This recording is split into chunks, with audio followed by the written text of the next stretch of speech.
Allah memberikan pemeliharaan terhadap keluarganya. Satu kali orang dipelihara Allah, tidak satu kekuatan pun yang bisa mencelakakan. Satu kali orang disengsarakan Allah, tidak satu tenaga pun yang mampu menyelamatkannya. Itulah sebabnya perlindungan Allah, pemeliharaan Allah terhadap diri dan keluarga sangat kita perlukan di dalam kehidupan ini. Dengan melaksanakan ibadah puasa, kita mendekatkan diri kepada Allah. Dengan dekat kepada Allah, maka Allah pun dekat kepada kita. Sehingga dalam hadis qudsi dikatakan, ta'arraf ilallahi firraha ya'rifka fi syiddah. Ingatlah kepada Allah di waktu kamu senang, agar Allah ingat kepada kamu di waktu kamu susah. Assalamualaikum warahmatullahi wabarakatuh. Alhamdulillahi rabbil alamin, wa bihi nasta'inu ala umuri dunya waddin. Salatu wassalamu ala ashrafil anbiya wal mursalin, Sayyidina wa maulana Muhammadin wa ala alihi wa sahbihi ajma'in, amma ba'du. Pada pertemuan kali ini secara khusus kita akan membicarakan tentang puasa ini. Kita akan mulai dari yang pertama, puasa sunnah. Sebagaimana yang kita maklum, sunnah adalah satu perbuatan yang apabila kita kerjakan berpahala, tapi apabila kita tinggalkan tidak merupakan dosa. Hanya saja ia merupakan barometer dan ukuran daripada orang-orang yang cinta kepada sunnah itu sendiri. Ada banyak jenis puasa-puasa sunnah ini. Yang pertama, puasa sunnah di bulan Muharram. Rasulullah sallallahu alaihi wasallam bersabda, afdalus siyami ba'da Ramadan syahrullahil Muharram, wa afdalus salati ba'dal faridah salatul lail. Diriwayatkan oleh Muslim dari Abi Hurairah.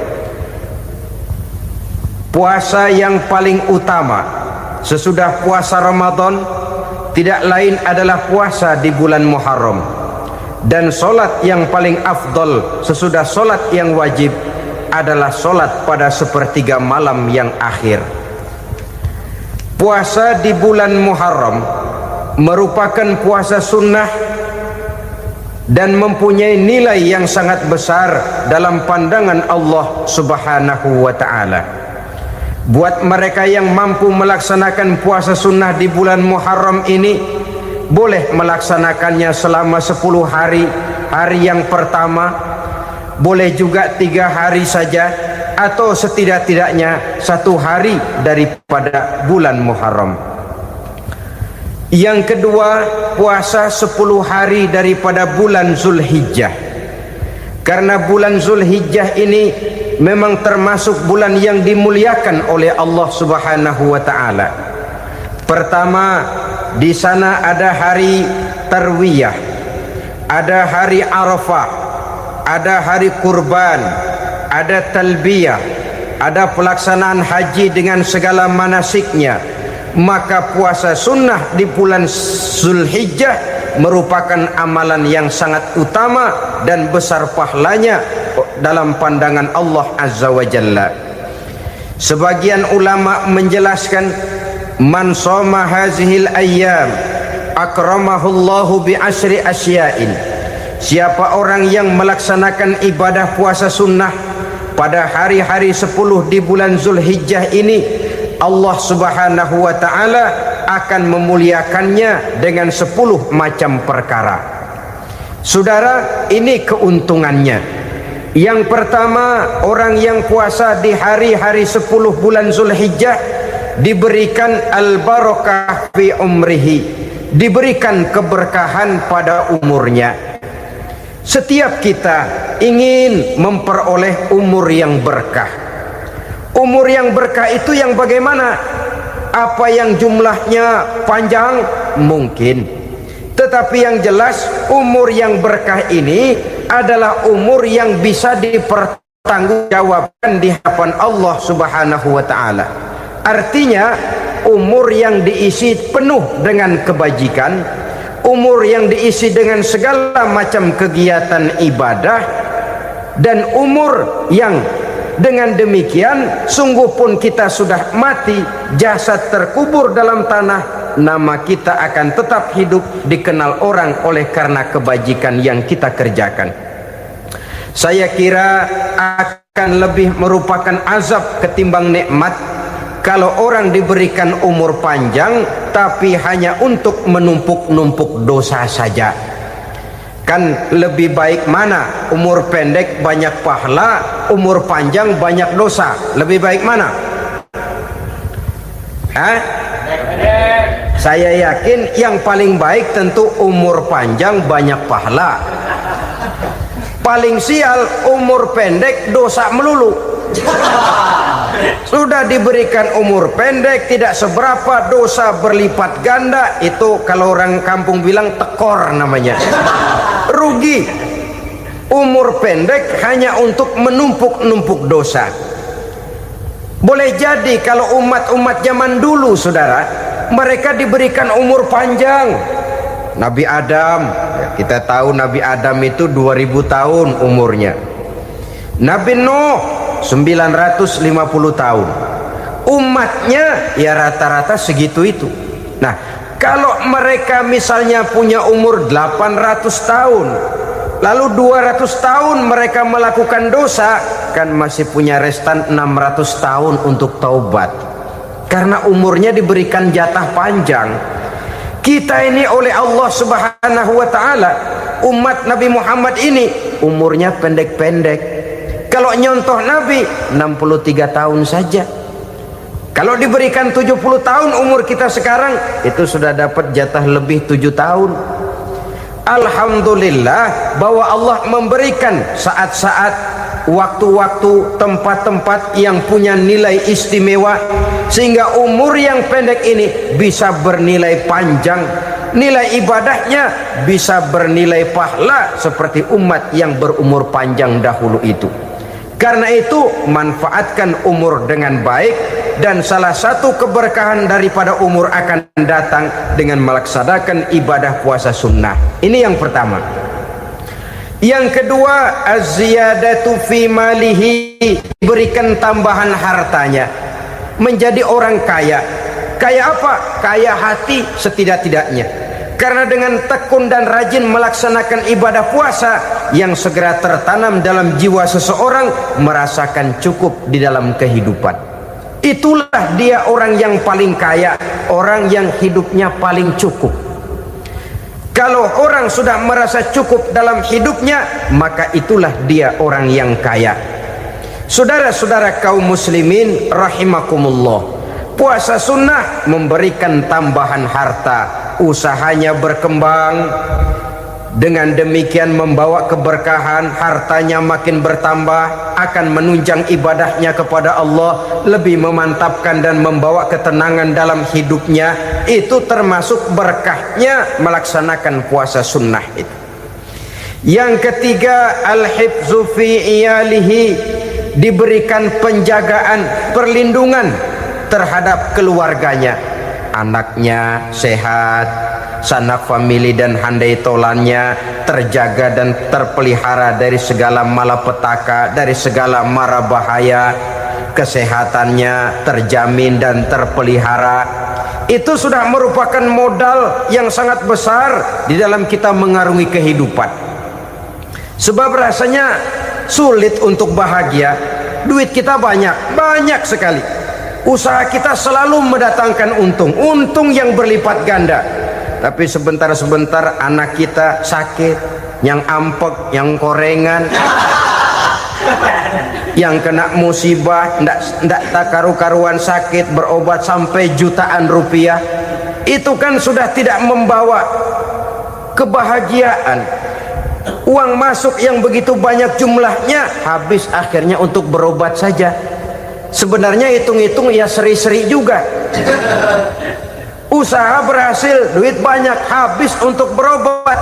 Lah sama juga saudara-saudara, Jadi dengan demikian, biar duit kita banyak, asal keluarga pada sehat saja, udah enak bener itu.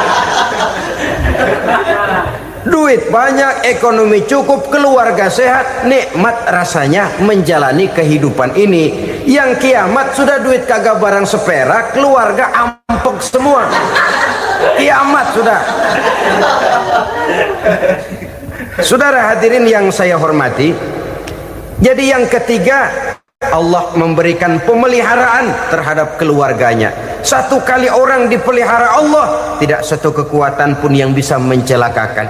Satu kali orang disengsarakan Allah, tidak satu tenaga pun yang mampu menyelamatkannya.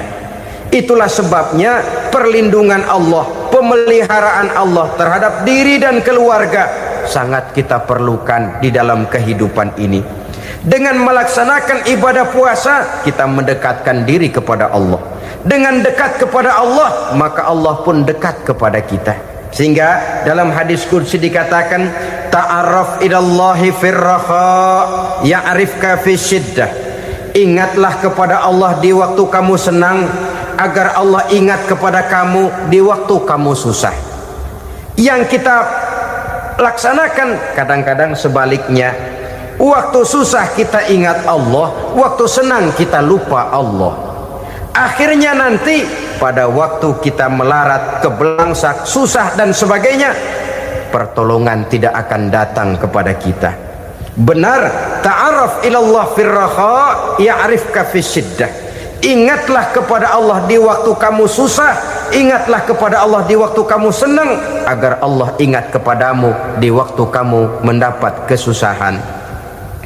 Umumnya watak manusia memang kalau sudah dapat susah, ingat kepada Allah waktu duduk, waktu berbaring, sambil tidur, dalam segala keadaan Allah disebutnya, Allah dimintakan pertolongannya. Tapi dikala dia berada pada posisi di atas angin, merasa senang, bahagia, Allah terlupakan. Saudara-saudara kaum muslimin, itu yang ketiga. Yang keempat, at-takfiru li sayyiatihi.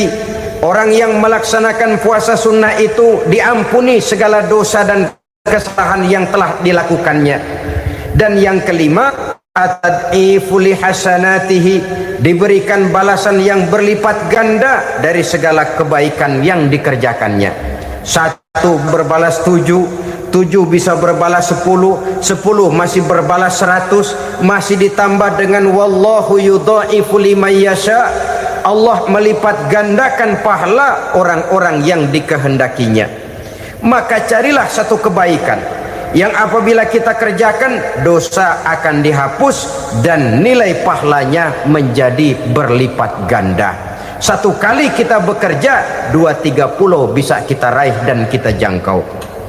Yang keenam, orang yang melaksanakan puasa sunnah di bulan Zulhijjah, at-tashil li sakarati mautihi, diberikan kemudahan pada saat menghadapi sakaratul maut. Maut a mysterious problem. Dia adalah pintu yang setiap orang pasti akan memasukinya. Bahwa mati adalah mati, itu semua kita tahu. Tapi hakikat orang pada saat menghadapi mati itu kan berbeda-beda. Ada yang matinya itu gampang sekali, persis orang tidur saja, tidak nampak gelisah, tidak bikin susah yang hidup, tidak gelimpangan di tempat tidur, persis seperti orang mau tidur saja. Ada yang sulit sekali menghadapi sakaratul maut, gelimpangan di tempat tidur, bikin bingung orang yang nunggu. Kadang-kadang seperti kerbau digorok lehernya. Saudara-saudara, sulit menghadapi sakaratul maut. Oleh karena itu Rasulullah sallallahu alaihi wasallam sering, beliau itu kalau berdoa membaca Allahumma hawin alayya fi sakaratil maut.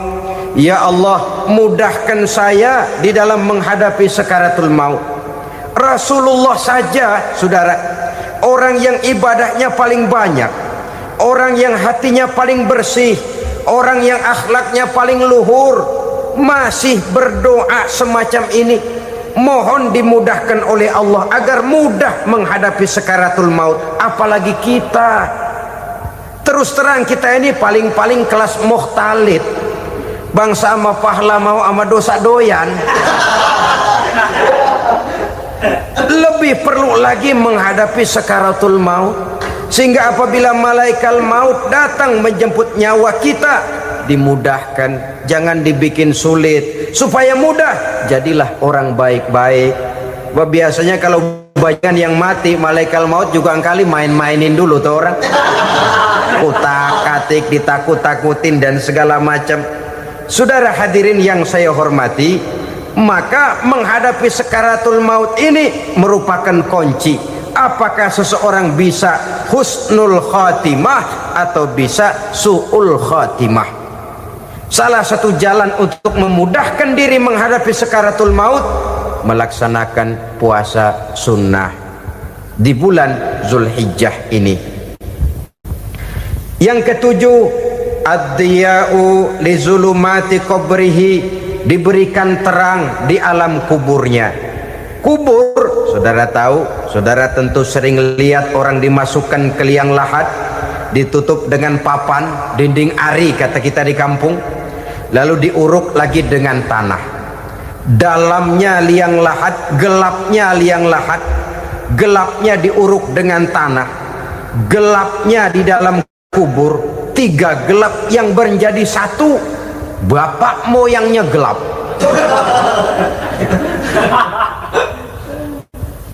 Puasa sunnah ini merupakan terang di alam kubur kita nanti. Yang kedelapan, at-tasqil limizanihi, diberikan keringanan pada timbangan di hari akhirat nanti. Bahwa setelah dibangkitkan dari kubur, setiap kita akan menghadapi perhitungan, akan ditimbang segala macam kebaikan dan segala macam kejahatan yang pernah kita lakukan di dalam kehidupan. Orang yang melaksanakan ibadah puasa sunnah, at-tasqilu limizanihi, diberikan keringanan timbangan hari akhiratnya nanti. Yang kesembilan, an-najah minal bala, diberikan keselamatan dari segala macam bencana. Dan yang ke-10, as-su'ud ala darajatihi, diberikan ketinggian, naik derajatnya, derajat di dunia, lebih-lebih lagi derajat di akhirat nanti. Ini keutamaan yang diberikan Allah Subhanahu wa ta'ala kepada mereka yang melaksanakan ibadah puasa 10 hari di bulan Zulhijjah menurut penjelasan sebagian dari para ulama kita. Jadi setelah puasa Muharram ada lagi puasa Zulhijjah. Kemudian puasa sunnah yang ketiga, puasa sunnah pada hari Senin dan hari Kamis. Apa sumber hukumnya? Diriwayatkan oleh Imam Muslim dari Abi Qatadah, Rasulullah sallallahu alaihi wasallam ditanya tentang puasa pada hari Senin. Kenapa Rasul melakukan itu? Beliau menjawab, zalika yaumu wulidtu fihi wa yaumu bu'istu au unzila alayya fihi. Hari Senin itu adalah hari di mana aku dilahirkan dan hari di mana aku dibangkitkan. Wahyu pertama turun kepadaku pun pada hari itu. Maka sunnah melaksanakan puasa pada hari itu. Adapun hari Kamis, ada hadis yang diriwayatkan oleh Imam Turmuzi dari Abi Hurairah, Nabi bersabda, tu'radul a'malu yaumul isnaini wal khamisi fa uhibbu an yu'radu amali wa ana sha'im. Disetor amal setiap manusia pada hari Senin dan pada hari Kamis. Maka aku ingin, kata Nabi, agar pada saat amalku disetor itu aku sedang puasa. Jadi malaikat itu menurut riwayat ini mencatat dan menyetorkan catatan amalan seseorang pada hari Senin, hari Kamis. Tiap hari Senin amalan kita disetor oleh malaikat. Catatan terakhir tentu yang sedang kita kerjakan, sehingga yang masuk daftar, saya tinggalkan orang ini, dia sedang puasa, karena naik catatan amalnya pada hari Senin. Kamis diangkat lagi, catatan paling akhir, saya tinggalkan orang ini, dia sedang puasa. Itu makna fa uhibbu ayyurada amali wa ana shaim. Aku senang kalau pada saat amalku disetor, catatan paling akhir aku lagi puasa. Satu keistimewaan. Alangkah celaka tiap amalan disetor kita sedang berbuat jahat. Senin, Kemis, teler, mabok, judi. Tiap amalan disetor, catatan akhirnya saya tinggalkan si fulan lagi teler. Laporan Senin. Kemis laporan lagi, saya tinggalkan si fulan lagi mirit kartu. Saudara hadirin yang saya muliakan, alangkah jeleknya catatan kita. Oleh karena itu sunnah puasa pada hari Senin dan hari Kemis. Ini amalan sunnah, saudara-saudara. Dan oleh karena ini amalan sunnah, sebagian ulama memberikan penjelasan, walaupun lupa niat, kalau sudah malam itu lupa niat, boleh niatnya sudah siang puasa sunnah ini, dengan catatan dari pagi belum makan apa-apa. Malam saudara lupa, tahu-tahu ingat ini hari Senin, dah jam 10, niatlah jam 10 itu, sah puasanya asal dari pagi belum makan apa-apa. Tapi kalau sudah dapat 2 piring baru niat jam 10, itu lain, ngojek namanya.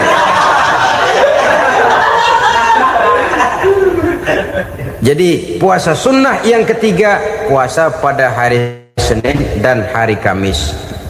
Yang keempat, puasa jenis sunnah yang keempat, puasa 6 hari di bulan Syawal. Diriwayatkan oleh Imam Muslim dari Abi Ayyub bahwa Nabi bersabda, "Man shoma Ramadhana summa atba'ahu sittan min Syawal kana kasyamid dahri."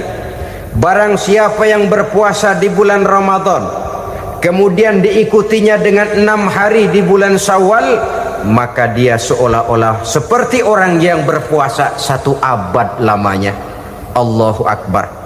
Demikian besar keuntungannya. 6 hari di bulan Syawal sama dengan orang yang berpuasa 1 abad lamanya. Ini fadailul a'mal, saudara-saudara. Jangan diartikan karena menang sudah puasa 6 hari bulan Syawal, Ramadan tahun depannya lantas nggak puasa. Kenapa? Ukurannya sudah 1 abad.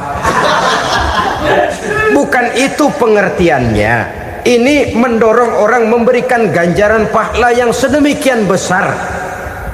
6 hari setelah Ramadan, artinya di bulan Syawal, tidak pada hari pertama Syawal karena haram hukumnya berpuasa pada hari fitri itu. 6 hari di bulan Syawal, tinggal lihat yang mampunya saja, boleh berurutan, boleh tidak berselang-seling, boleh, asal saja jumlahnya 6 hari selama masih bulan Syawal itu. Hari ini 3 hari lagi, 4 hari lagi, diselang-seling atau berurutan, itu juga lebih baik. Puasa sunnah 6 hari daripada bulan Syawal. Kemudian yang kelima, puasa sunnah 3 hari pada setiap bulan. 3 hari pada setiap bulan. Diriwayatkan oleh Imam Bukhari dan Muslim dari Abi Hurairah. Abi Hurairah bercerita, "Ausani khalili sallallahu alaihi wasallam bisalasin." Kekasih saya Rasulullah berwasiat kepada saya, memesankan benar-benar kepada saya untuk melaksanakan 3 amalan yang terpuji. Pertama, siyamu salasati ayyamin min kulli syahrin. Puasa 3 hari dalam setiap bulan. Ini wasiat yang pertama. 3 hari pada setiap bulan. Tidak peduli bulan apa saja. Dalam artian ya bulan menurut perhitungan Islam ya. Muharram, Safar, Rabiul Awal, Rabiul Tsani, Jumadal Ula, Jumadil Akhir, Rajab, Sya'ban, Ramadan, Syawal, Zulqa'dah, Zulhijjah dan selanjutnya. 3 hari pada setiap bulan. Tanggalnya tanggal berapa saja, lebih utama pada yang disebut Yaumul Bid, yaitu hari-hari di mana bulan menunjukkan purnama. Tanggal 13, tanggal 14 dan tanggal 15 pada setiap bulannya itu disunahkan melaksanakan puasa. Itu wasiat pertama, puasa 3 hari pada setiap bulan. Wasiat yang kedua, warok'atai duha, melaksanakan sholat duha sekurang-kurangnya 2 rakaat. Itu wasiat yang dipesankan benar kepada saya, kata Abi Hurairah. Pertama, puasa 3 hari pada setiap bulan. Yang kedua, usahakan jangan meninggalkan 2 rakaat minimal daripada sembahyang duha. Kita tahu sembahyang duha itu sembahyang sunnah di waktu pagi seketika matahari naik sepenggalahan. Sekurang-kurangnya 2 rakaat, sebanyak-banyaknya 8 rakaat. Di antara fadilah atau keutamaan daripada sholat duha ini yaitu menyangkut masalah rezeki dan usaha. Kemudian wasiat yang ketiga, wa an utira qabla an anama. Beliau sangat berwasiat kepada saya untuk sholat witir sebelum tidur. Artinya sholat malam sebagai amalan sunnah di dalam kehidupan kita. Jadi saudara-saudara, dalam hidup ini kita akan selalu berbentur dengan keperluan. Kalau pada satu saat kita sudah sampai kepada tahap berpikir ini keperluan saya, tentu hal-hal semacam ini akan kita kerjakan. Kita belum tergerak melaksanakan ini semua oleh karena barangkali kita merasa belum memerlukannya. Karena itu marilah kita berusaha di samping melaksanakan puasa yang wajib juga melaksanakan puasa yang sunnah di dalam kehidupan kita. Ini jenis puasa-puasa yang sunnah. Kemudian yang kedua, ada macam puasa yang disebut puasa nazar. Hukum pelaksanaannya wajib apabila nazarnya sudah terwujud. Puasa nazar, puasa yang dikaitkan dengan suatu persoalan. Umpamanya, kalau saya lulus ujian, saya akan puasa 1 minggu lamanya. Begitu ujiannya ternyata lulus, dia wajib bayar nazarnya. Puasa 7 hari, tidak lagi sunnah tapi wajib karena dia nazarkan. Asal saja tidak sah nazar kepada yang makruh apalagi kepada yang haram. Umpamanya nazar kalau tembus 6 nomor mau puasa 3 hari. Itu nazar semacam itu bukan saja tidak sah tapi haram hukumnya. Tidak boleh nazar kepada yang makruh apalagi kepada yang haram. Jadi apabila maksud yang sudah kita niatkan tercapai, wajiblah nazar itu dibayar, yaitu kalau nazarnya sunnah melaksanakan ibadah puasa.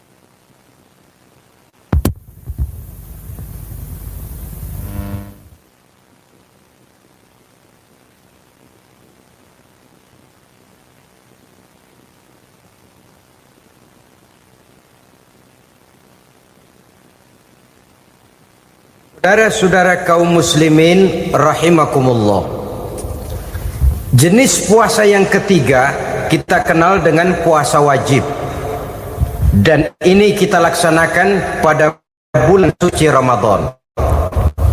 tentang teknis pelaksanaan ibadah puasa di bulan Ramadan sudah pernah saya bicarakan pada pertemuan tentang Ramadan dan Idul Fitri.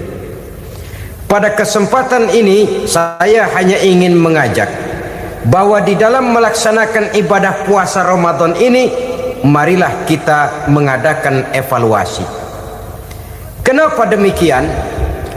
Barangkali secara jujur, walaupun agak berat, saya masih harus berkata, masih banyak di antara kita umat Islam yang di dalam melaksanakan suatu ibadah terjebak dalam rutinitas ritual. Apa itu rutinitas ritual? Itu bahasa susah. Berhubung saya tidak ingin bicara yang susah-susah, kita bicara yang mudah-mudah saja. Maksud saya, banyak di antara kita umat Islam yang di dalam melaksanakan suatu ibadah itu hanya dengan prinsip asal sekadar gugur kewajiban saja. Akibatnya, sampai sejauh mana ibadah itu berhasil membentuk kepribadian diri kita, kita jarang mengadakan evaluasi dan penilaian. Solat yang penting gugur kewajiban. Puasa yang penting sudah gugur kewajiban. Haji yang penting sudah gugur kewajiban. Maka jangan heran kalau itu yang jadi prinsip, ibadah lantas tidak punya dampak dalam membentuk kepribadian diri. Banyak orang yang rajin sholat tapi munkarnya jalan terus. Sampai kadang-kadang kita bingung, yang sembahyang dia, yang nyolong dia. Puasanya kelihatannya tekun tapi tidak punya kepekaan sosial. Sama yatim piatu bersifat masa bodoh, sama fakir miskin malah gemes. Tidak lantas tumbuh kepekaan sosial walaupun dia sudah ikut merasakan tidak enaknya lapar dan haus.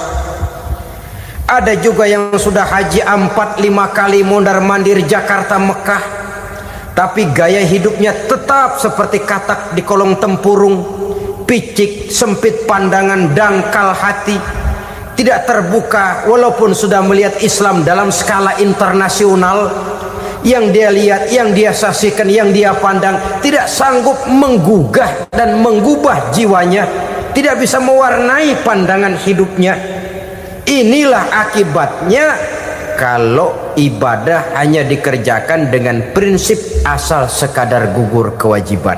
Hasilnya yaitu tadi, hajinya cuma menang topi putih sama serban. Sholatnya cuma prinsip asal gugur kewajiban.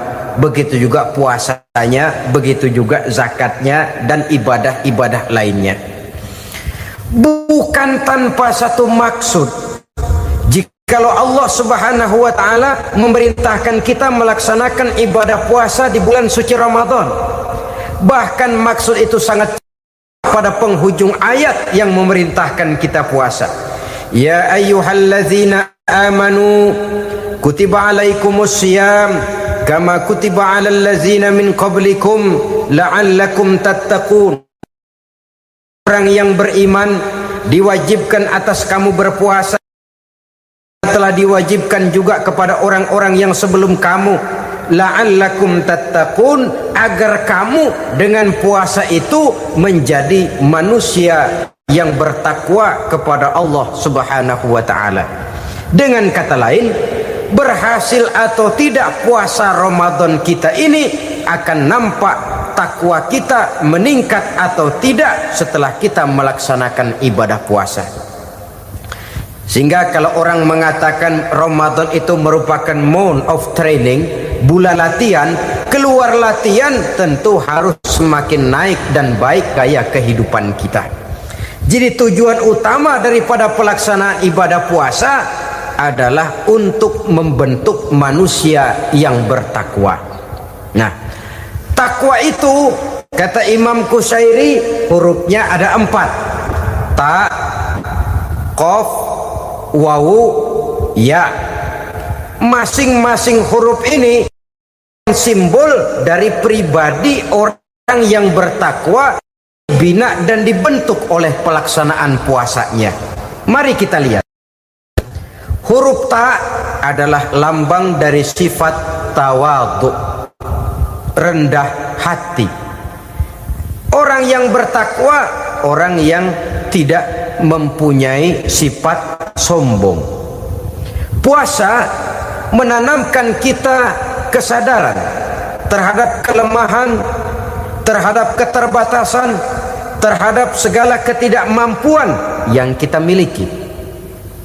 Ya Allah, baru sehari nggak kena makan, nggak kena minum, sudah begini lemesnya.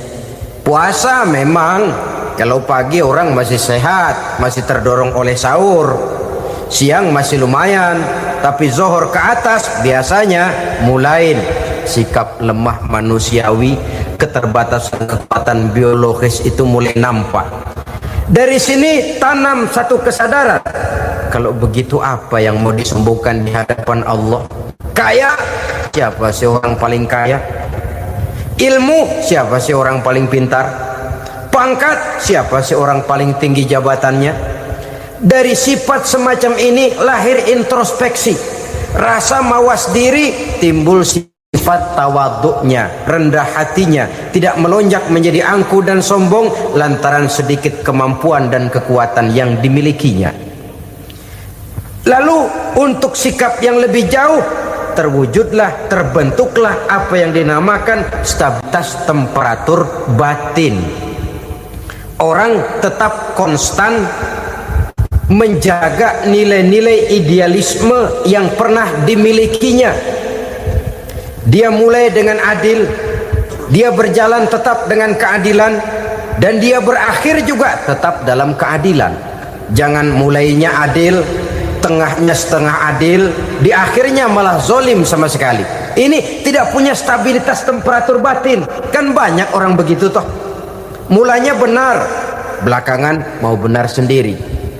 Mulanya sudah rela berkorban buat kepentingan orang banyak, belakangan malah selalu mengorbankan kepentingan orang banyak. Waktu di bawah rajin baca ayat kursi, dapat kursi lupa ayat. Stabilitas temperatur batin, tertipu oleh perasaan seolah-olah situasi dan kondisi sudah serba memungkinkan, sudah serba menguntungkan. Orang yang dibentuk pribadinya oleh pelaksanaan ibadah puasa, dia sadar apapun keberhasilannya, apapun kedudukannya, apapun nilai kekayaannya, itu cuma sebagian kecil sekali dari apa yang ada pada zat Allah Subhanahu wa ta'ala. Hati tidak takabur, sesuai dengan namanya takabur dari kalimat takabbaro ya takabbaru, membesar-besarkan diri. Orang yang suka membesar-besarkan diri, orang yang tidak yakin bahwa dirinya orang besar, lalu dibesar-besarkan dirinya. Sebenarnya itu sudah satu sikap di mana dia tidak percaya kepada diri sendiri. Dirinya sebenarnya bukan apa-apa, cuma ingin dianggap besar, lalu dibesar-besarkan. Takabur namanya. Puasa sekali lagi melatih kita menanamkan kesadaran akan kelemahan dan keterbatasan kita sebagai makhluk. Itu sikap tawadhu. Fir'aun, saudara tahu Fir'aun, lama-lama dia jadi raja, lupa diri dan lupa daratan, melonjak menjadi angku dan sombong sampai kepada puncak kekurang ajarannya, memproklamirkan dirinya menjadi Tuhan. Hitler juga begitu. Pendeknya orang manakala tidak ada kesadaran tentang dari mana segalanya berasal dan kemana segalanya akan kembali, dia mudah out of control. Kalau sudah out kontrol, maka dia akan melakukan perbuatan yang melampaui batas. Itu yang pertama. Jadi orang takwa, orang yang rendah hati, salah satu tujuan daripada pelaksanaan ibadah puasa menanamkan sikap rendah hati. Dari sikap rendah hati ini yang timbul lalu apa? Kepekaan sosial. Kalau saya puasa, saya sudah merasakan bagaimana tidak enaknya lapar. Saya sudah merasakan bagaimana tidak enaknya haus. Tapi bagaimanapun, saya lapar cuma sebentar, saya haus cuma sebentar. selesai maghrib lapar saya hilang, haus saya hilang.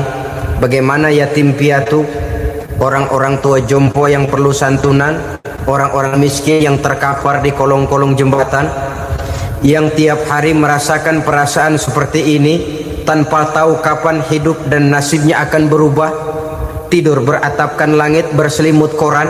Kalau demikian saya ini beruntung. Kalau demikian apa yang bisa saya lakukan untuk mereka? Kepekaan sosial ini lalu timbul dalam apa yang orang sekarang namakan solidaritas, kesetiakawanan sosial. Hidup tidak hanya untuk kepentingan diri dan perutnya sendiri saja, tapi mau menolong, mau membantu orang yang memang memerlukan bantuan dan pertolongan itu sendiri. Jangan setelah tahu lapar tidak enak, haus tidak enak, tapi kita tidak mau tenggang rasa, tidak mau timbang rasa. Begini loh tidak enaknya lapar, begini loh tidak enaknya haus. Ini terjadi pada diri saya masih mampu, masih berbuka puasa. Bagaimana yang tiap hari merasakan seperti ini? Tidak Ramadan, tidak Syawal, tidak Zulqa'dah, tidak Zulhijjah, selalu kelaparan dan kehausan. Dari sana timbul kepekaan sosial. Lalu lahirlah sikap pemurah, dermawan, mau menoleh ke kiri dan ke kanan. Bahkan Al-Quran itu sampai mengancam betul, ara'aital ladzi yukadzibu bid-din fadzalikal ladzi yad'ul yatim wa la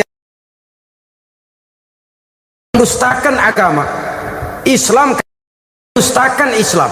Solat dia tapi mendustakan solat, puasa dia tapi mendustakan puasa. Siapa mereka itu? Fadzalikal ladzi yad'ul yatim, merekalah orang-orang yang meninggalkan anak-anak yatim. Wa la yahuddu ala ta'amil miskin, dan tidak pernah memberi pertolongan, tidak memerintahkan memberi makan kepada fakir miskin, walaupun dia berada pada posisi dan kondisi yang memang dia mampu. Nah, kalau dia tidak mampu itu lain soal. Dia mampu, dia tahu, dan dia diam saja, itu termasuk yukadzibu biddin, orang-orang yang mendustakan agama. Berlindung kita kepada Allah, jangan sampai termasuk ke dalam kelompok itu. Yang kedua saudara, huruf takwa itu qaf. Qaf adalah lambang dari sifat qanaah. Qanaah artinya merasa cukup. Puasa melatih kita untuk bersikap cukup dalam hidup. Kalau kita perturutkan menjelang saat berbuka, menunggu waktu berbuka, istilah orang di Jawa Barat ngabuburit katanya, kita menunggu saat berbuka, segalanya saja ingin kita beli, segalanya saja ingin kita minum, semuanya saja ingin kita makan. Sebab nafsu sudah begitu berupa, perut sudah sedemikian lapar, kerongkong sudah sedemikian haus, rasanya semuanya saja ingin kita telan. Tapi tahukah kita bahwa setelah maghrib berbunyi, berapa banyak yang kita makan, berapa banyak yang kita minum? Sesuaikah dengan keinginan kita tadi siang?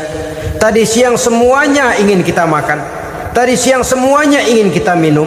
Setelah berbuka, berapa banyak yang kita makan, berapa banyak yang kita minum? Itulah kehidupan. Segalanya ingin kita kuasai, segalanya ingin kita punyai, tapi berapa sih yang benar-benar kita perlukan? Maka orang kaya adalah orang yang hidupnya cukup. Orang miskin hakikat yang selalu merasa kurang. Bagaimanapun besar rumah, banyak uang kita, berpuluh kendaraan kita, kalau hidup selalu merasa kurang, itu artinya kita masih miskin. Maka jikalau ingin menjadi orang kaya, kuncinya hakikatnya cuma satu, hati kita merasa cukup dengan yang diberikan Allah, bersyukur atas segala nikmatnya, dan dengan syukur itu, nikmat itu akan ditambah oleh Allah Subhanahu wa ta'ala. Puasa menimbulkan sifat qanaah, dan qanaah adalah watak daripada orang-orang yang bertakwa kepada Allah Subhanahu wa ta'ala. Persis seperti orang minum air laut, makin diminum makin haus, makin diminum makin kering tenggorokan. Begitulah orang berhadapan dengan materi. Tadinya dia akan senang kalau dia merasa punya tanah ratusan hektar.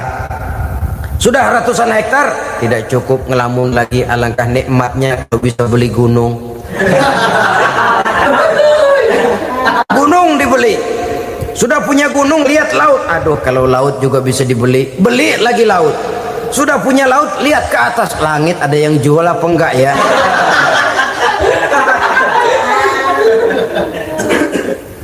Seperti orang berhadapan dengan air laut yang makin diminum makin membuat kita haus dan makin kering tenggorokan ini. Maka itu harus dihentikan. Sikap untuk menghentikan itu tidak lain adalah dengan sifat qanaah itu tadi, merasa cukup dengan apa yang diberikan Allah, mensyukuri nikmatnya. Itu yang kedua. Yang ketiga, pada kalimat takwa ada huruf wawu. Wawu adalah simbol dari sifat wara dengan ain. Wara, orang yang terpelihara dirinya baik dari yang syubhat, lebih-lebih dari yang haram.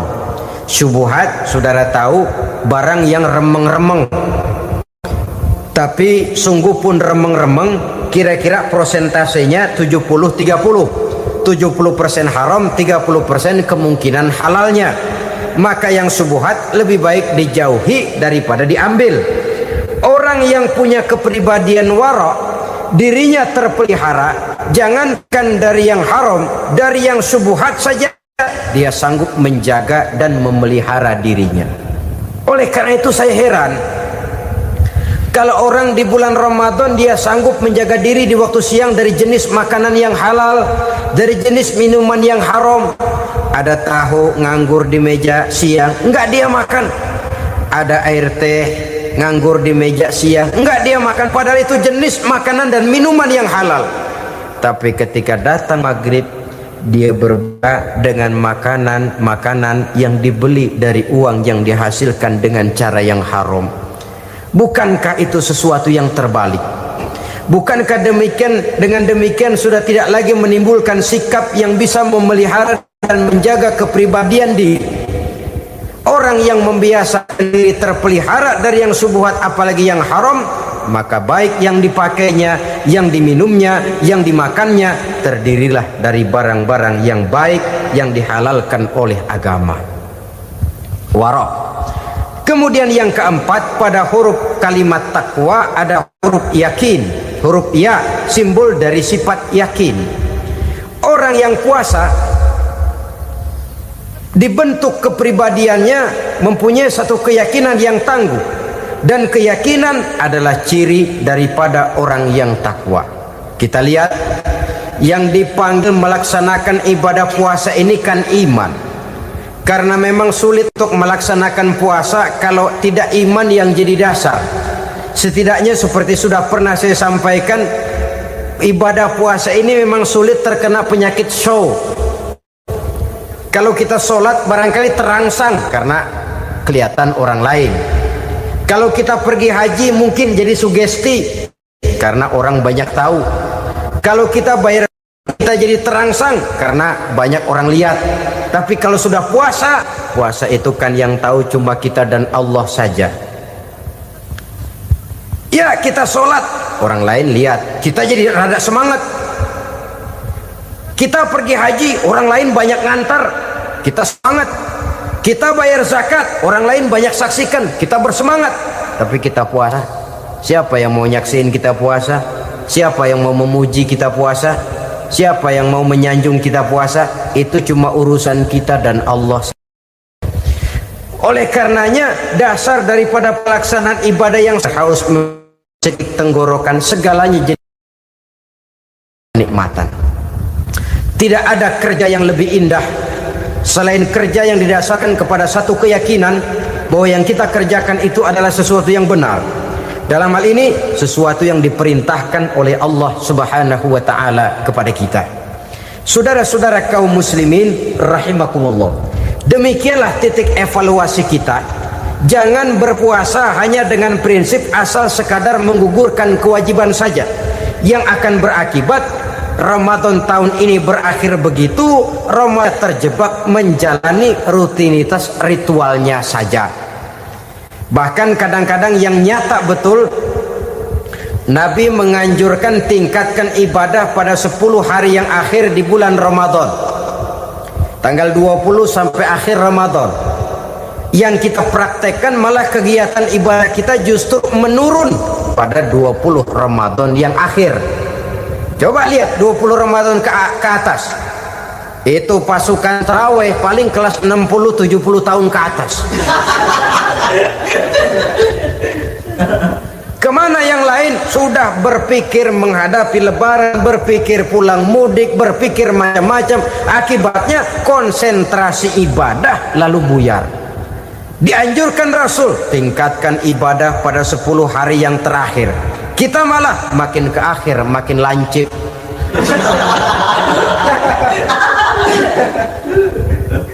Saudara-saudara kaum muslimin rahimakumullah, kita terjebak oleh sesuatu yang sementara, oleh sesuatu yang bersifat kulit, lalu meninggalkan isinya.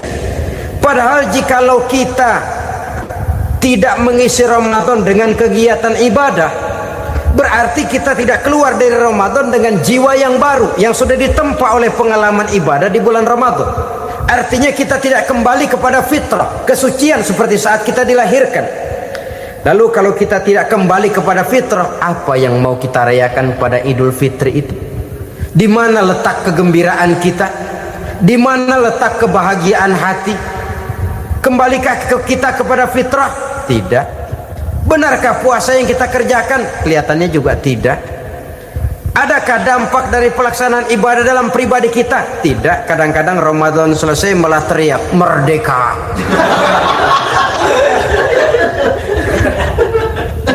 Kalau tadinya Ramadan dia merasa terhalang, mau keluar siang, mau makan siang, bulan puasa, mau minum siang, bulan puasa, mau gandengan, bulan puasa.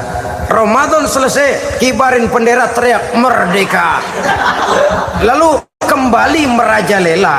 Saudara-saudara, dampaknya tidak akan kelihatan. Padahal puasa yang baik, la'allakum tattaqun, membentuk manusia yang bertakwa kepada Allah Azza wa Jalla. Nah, sekarang apa kemudahan dan keistimewaan yang akan diberikan Allah kepada mereka yang sampai kepada tingkat takwa ini? Al-Quran menjelaskan, pertama, may yattaqillaha yaj'al lahu makhraja. Barang siapa yang bertakwa kepada Allah Subhanahu wa taala, maka dia akan diberikan makhraja. Makhraja itu jalan keluar dari segala macam kesulitan. Jalan keluarnya ada saja. Menurut ukuran kemampuan dia tidak mungkin, mustahil, tidak bisa, mana mungkin. Tapi pada waktunya ada saja jalan keluarnya. Termasuk jenis yang yaj'al lahu makhraja. Orang yang bertakwa kepada Allah selalu diberikan jalan keluar dari segala kesulitan yang dihadapinya. Siapa sih orangnya yang tidak pernah sulit dalam hidup ini? Siapa orang yang tidak pernah mengalami kesulitan? Tapi kadang orang menilai, itu kelihatannya hidupnya enak aja ya, kayaknya nggak pernah mengalami kesulitan. Sebenarnya bukan tidak pernah mengalami kesulitan, Allah selalu memberikan jalan keluar dari segala kesulitan yang dihadapinya. Lah kalau Allah yang memberikan jalan keluar, tentu sangat mudah sekali. Orang yang bertakwa diberikan jalan keluar dari segala macam kesulitan. Satu. Yang kedua, wa yarzuqhu min haitsu la yahtasib. Dia akan diberikan rezeki oleh Allah dengan jalan yang tidak disangka-sangka. Rezekinya datang dengan cara yang tidak disangka-sangka. Gajinya mungkin kecil, tapi penghasilannya gede. Kan itu yang penting. Gaji dan penghasilan kan lain tuh. Boleh jadi gaji kecil, asal penghasilan gede, kan nikmat hidup itu. Nah, penghasilan ini ada yang bisa kita perkirakan. Bisa kita perkirakan. Misalnya gaji itu tadi. Kalau saya kerja, gaji saya begini. Ada rezeki yang masuk min haitsu la yahtasib, tidak kita sangka-sangka, tidak kita duga-duga, tahu-tahu ada saja rezeki. Datang orang bawa persoalan yang mendatangkan hasil. Sebab rezeki, jodoh, maut memang seperti bayangan. Kita uber-uber dia lari, kita diem dia diem. Kan gemesin itu.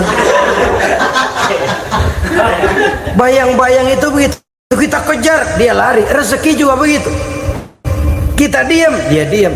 Setengah mati yang namanya rezeki kita cari, kita uber, ngobek sampai ratusan bohong kita kerjain. Tapi memang belum waktunya, ya sulit untuk tembus. Tapi kadang-kadang giliran kita nongkrong di rumah, datang orang bawain rezeki. Itulah yang namanya rezeki. Tapi ini untuk orang yang bertakwa. Kalau tidak punya kredibilitas takwa, jangan lalu pakai ayat ini. Diberikan Allah dengan rezeki dengan jalan yang tidak disangka. Kan ada ayatnya dah, kita mah manteng aja di rumah dah. Ntar juga tuh rezeki datang. Ini fasilitas yang diberikan kepada orang yang wa may yattaqillah, bertakwa kepada Allah, yarzuqhu min haitsu la yahtasib, diberikan rezeki dengan cara yang tidak disangka-sangkanya. Maka kadar ketakwaan jangan membuat kita buruk sangka. Tuh orang ya nggak kemana-mana, duitnya ada aja.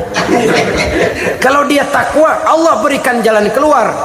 Yang lantas ngelihat kiai orangnya ahli ibadah, ilmunya tinggi, akhlaknya luar biasa, takwanya tinggi, rezekinya lancar, lalu husnuzon nih kiai nggak kemana-mana, duitnya banyak, miara tuyul kali ini. Itu termasuk jaminan Allah yang masuk kategori min haitsu la yahtasib. Yang ketiga, yaj'al lahu min amrihi yusra, dimudahkan segala urusannya, dimudahkan segala urusannya. Kemudian yang keempat, yukaffir anhu sayyiatihi wa yu'azzim lahu ajra, diampuni segala kesalahannya dan dibesarkan pahala kebaikan yang dikerjakannya. Maka mudah-mudahan puasa yang kita kerjakan mengantarkan kita kepada ketakwaan kepada Allah, dan takwa membuka janji Allah kepada kita di dalam kehidupan ini. Al-Quran menjelaskan, pertama, may yattaqillaha yaj'al lahu makhraja, barang siapa yang bertakwa kepada Allah Subhanahu wa taala, maka dia akan diberikan makhraja. Makhraja itu jalan keluar dari segala macam kesulitan. Jalan keluarnya ada saja. Menurut ukuran kemampuan dia tidak mungkin, mustahil, tidak bisa, mana mungkin. Tapi pada waktunya ada saja jalan keluarnya. Termasuk jenis yang yaj'al lahu makhraja. Orang yang bertakwa kepada Allah selalu diberikan jalan keluar dari segala kesulitan yang dihadapinya. Siapa sih orangnya yang tidak pernah sulit dalam hidup ini? Siapa orang yang tidak pernah mengalami kesulitan? Tapi kadang orang menilai, itu kelihatannya hidupnya enak aja ya, kayaknya nggak pernah mengalami kesulitan.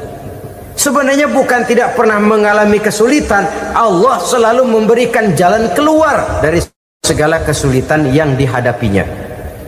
Lah kalau Allah yang memberikan jalan keluar, tentu sangat mudah sekali.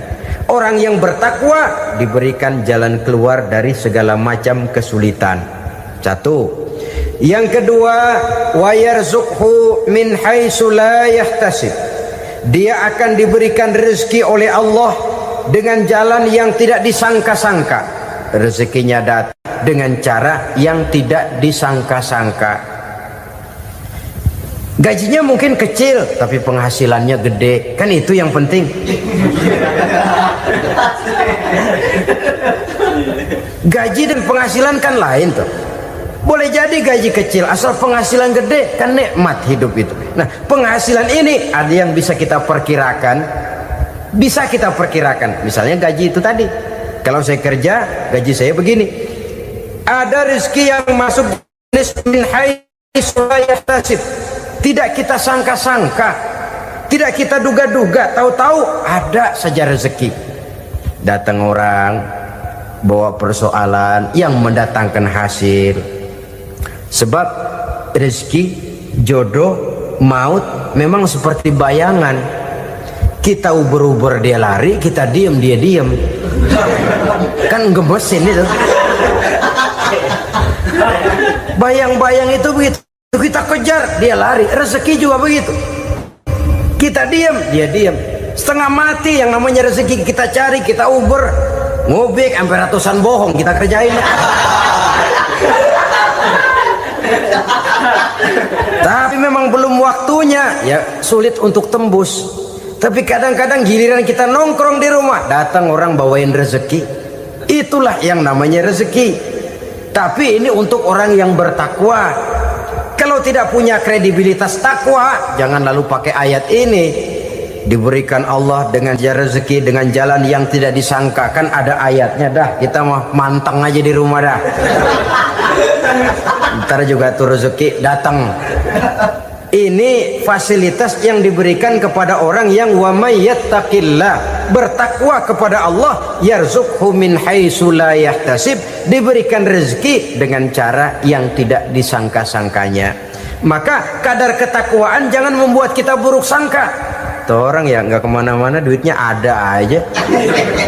Kalau dia takwa, Allah berikan jalan keluar. Jangan lantas ngelihat kiai orangnya ahli ibadah, ilmunya tinggi, akhlaknya luar biasa, takwanya tinggi, rezekinya lancar. Kalau husnuzon nih kiai nggak kemana-mana, duitnya banyak, miara tuyul kali ini. Itu termasuk jaminan Allah yang masuk kategori min haitsu la yahtasib. Yang ketiga, yaj'al lahu min amrihi yusra, dimudahkan segala urusannya, dimudahkan segala urusannya. Kemudian yang keempat, yukaffir anhu sayyiatihi wa yu'azzim lahu ajra, diampuni segala kesalahannya dan dibesarkan pahala kebaikan yang dikerjakannya. Maka mudah-mudahan puasa yang kita kerjakan mengantarkan kita kepada ketakwaan kepada Allah, dan takwa membuka janji Allah kepada kita di dalam kehidupan ini. Kenapa sih kita yakin Quran itu kitab suci? Pertama, ajarannya sesuai dengan fitrah manusia. Suatu kitab dinamakan suci kalau konsep ajarannya sesuai dengan fitrah. Contoh, ini laki-laki ini seneng nggak sama perempuan? Normal. Kalau nggak seneng saya ragu-ragu. Perempuan seneng nggak sama laki-laki?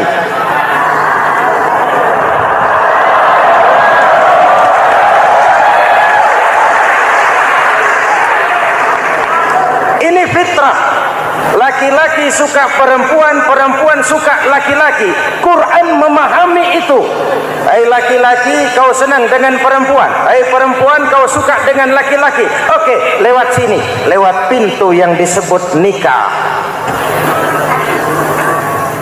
Kalau kitab suci melarang nikah, itu bertentangan dengan fitrah manusia.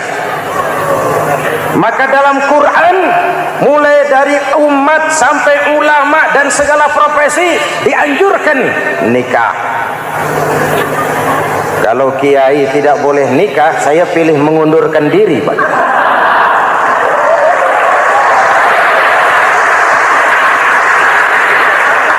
Itu bertentangan dengan fitrah. Lagian mubazir dikasih perabotan nggak dipakai.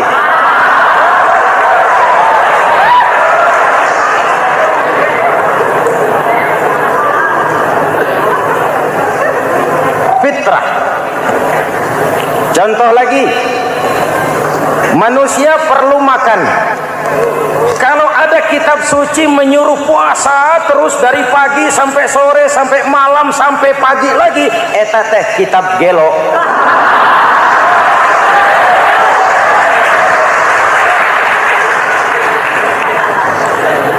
Quran sesuai dengan fitrah. Puasa mulai dari imsak sampai datang waktu maghrib. Puasa ngebleng dari pagi sampai sore sampai malam merusak kesehatan. Malam berpuasa puasa boleh bergaul dengan istri. Kenapa? Fitrah. Kalau siang tidak boleh, malam tidak boleh, sebulan penuh panas kepala.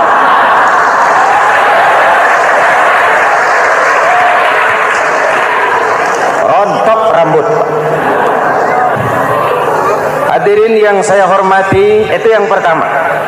Yang kedua, kita yakini Quran sebagai kitab suci karena isinya tidak saling bertentangan, konsekuen, konsisten. Kalau ada satu kitab, di satu ayat mengajarkan Tuhan Esa, di lain ayat mengajarkan tiga, liar itu mah. Kitab suci isinya paradoks. Bagaimana kitab suci isinya saling bertentangan? Di ayat manapun sekali Quran berkata Allah itu Esa, selamanya Esa. Isinya tidak saling bertentangan. Lalu yang ketiga, kita yakini Quran kitab suci karena dia bersih dari intervensi manusiawi.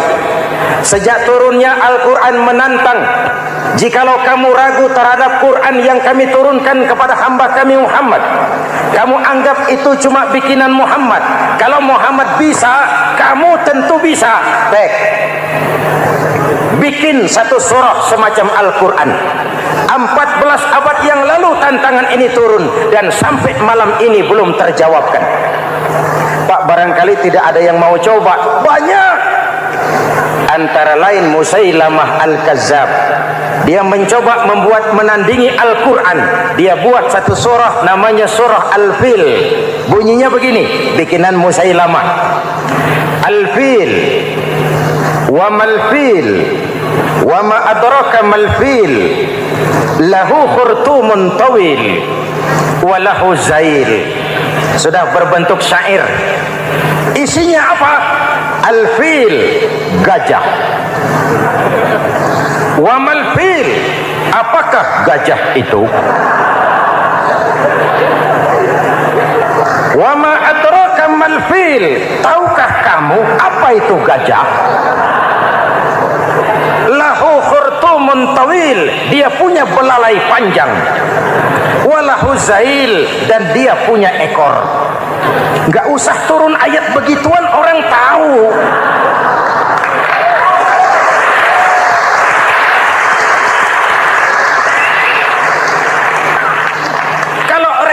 Mendekati, maka isi jauh panggang dari api.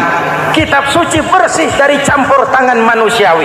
Maka Al-Quran, ke bahasa apapun dia diterjemahkan, naskah aslinya tetap ikut. Dia boleh diterjemahkan ke bahasa Sunda, bahasa Jawa, bahasa Padang, bahasa Inggris, bahasa Jerman, bahasa Belanda, naskah aslinya tetap ada. Kenapa? Bahasa ke bahasa perbedaannya sering frontal. Kalau dari gelas menjadi gelas, eta mah caket.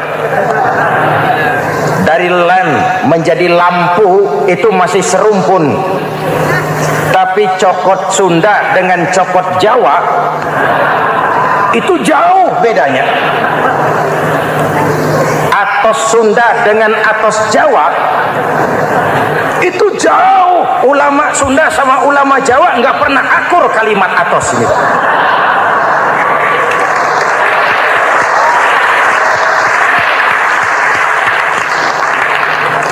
Inilah kebenaran janji Allah, inna nahnu nazzalna dzikra wa inna lahu lahafizun. Kami yang turunkan Al-Quran, kami yang akan menjaganya. Ribuan orang hafal Al-Quran. Lalu apa pesan-pesan misi utama Al-Quran? Pertama, menegakkan tauhid. Ini yang lebih dahulu, membentuk kualitas sumber daya manusia dengan menanamkan nilai-nilai keimanan, membebaskan dari ketergantungan kepada benda.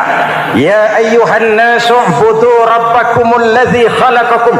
Hai manusia, Tuhanmu yang perlu kau sembah hanyalah Tuhan yang telah menciptakan kamu. Jangan menyembah Tuhan yang tidak pernah menciptakan kamu. Mengapa kau menyembah harta padahal dirimu lebih berharga dari harta? Kenapa kau menyembah pangkat dan jabatan padahal dirimu lebih berharga dari pangkat dan jabatan?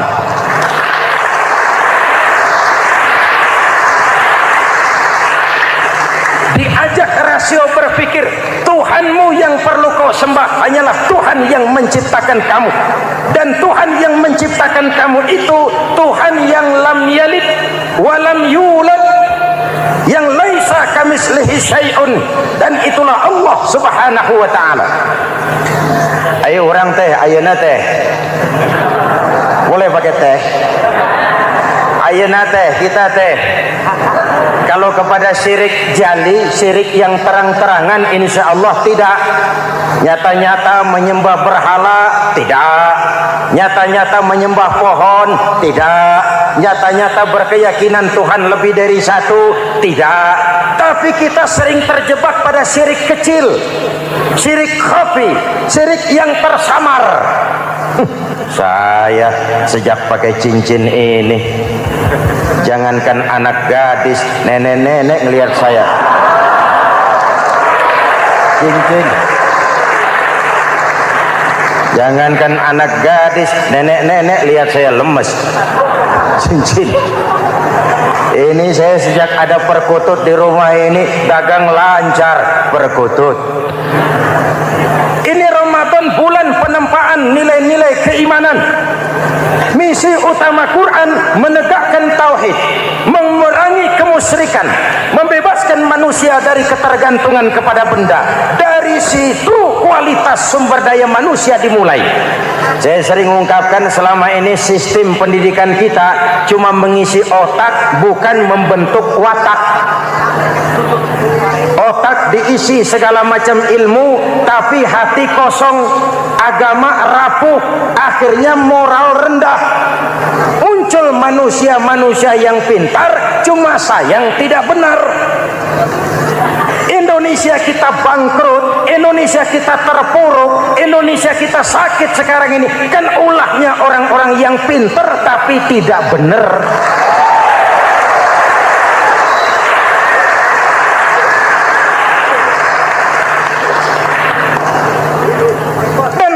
Bicara kayak begini, ini bukan pidato politik, ini nurani politik naon kadut.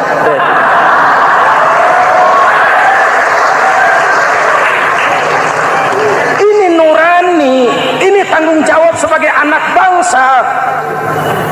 Ibu bapak, saudara-saudara hadirin yang saya hormati, Rasul kalau masuk sepertiga yang akhir, sing-singkan lengan baju, hamparkan sajadah, lebih banyak di masjid daripada di rumah. Itu Rasul. Maka sepertiga yang akhir masjid makin ramai. Lihat Masjidil Haram. Lain dengan kita. Sepertiga yang akhir masjid mulai mengalami kemajuan. Safnya makin maju.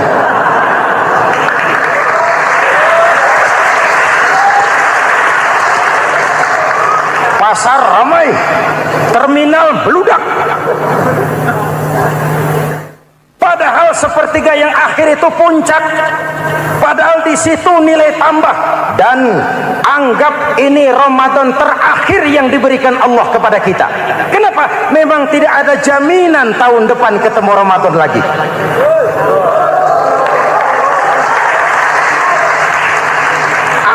Ini Ramadan terakhir yang diberikan Allah kepada kita. Tidak ada jaminan tahun depan Ramadan akan ketemu lagi. Tidak ada jaminan. Manfaatkan peluang ini untuk melakukan pemutihan. Semua kita melakukan introspeksi. Tidak tahu kita Ramadan tahun depan nanti masih ketemu apa tidak. Sebagaimana kita tidak tahu kita masih hidup atau tidak. Hadirin yang saya hormati, misi kedua Al-Quran, persaudaraan, kebersamaan atas dasar keadilan dan kebenaran. Manusia bersuku-suku, ya. Manusia berbangsa-bangsa, memang itu diakui oleh Al-Quran.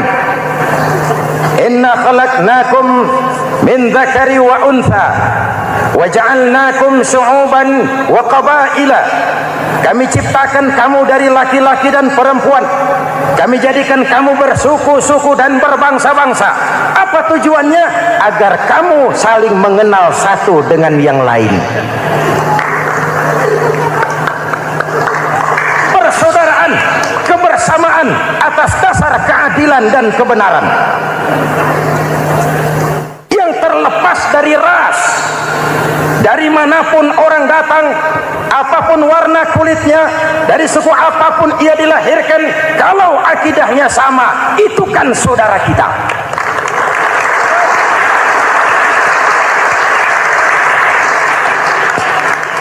Seperti di masjid, kita tidak peduli dari mana kita datang. Yang datang dari kidul, madhab ngulon mang. Yang datang dari sebelah lor, madhab ngulon mang. Yang datang dari sebelah wetan, madhab kulon mang. Yang datang dari kulon, madhab ngulon. Bukan soal dari mana kau datang, tapi satu arah menghadapmu. Kau mau Betawi, mau Sunda, mau Jawa, mau Padang, mau Aceh, mau Batak, mau Ambon, kita satu nusa, satu bangsa, satu bahasa. Kita jadi lem perekat buat lingkungan kita di saat keutuhan kita sebagai bangsa sedang dalam ujian berat. Semangat kebersamaan atas dasar keadilan. Tidak ada mayoritas menekan minoritas. Umat Islam itu kalau besar, dia mampu melindungi yang kecil. Kalau kecil, dia bisa menjaga diri. Tiap solat Jumat khatib berpesan pada akhir khutbah kedua, innallaha ya'muru bil adli wal ihsan, innallaha ya'muru bil adli wal ihsan. Allah memerintahkan kamu menegakkan keadilan dengan argumen, bukan dengan sentimen, mengajak, bukan mengejek, merangkul, tidak untuk tujuan memukul. Kalau sebagai bangsa kita utuh, kompak dan bersatu, saya yakin kita akan bisa mengatasi kesulitan-kesulitan sekarang ini.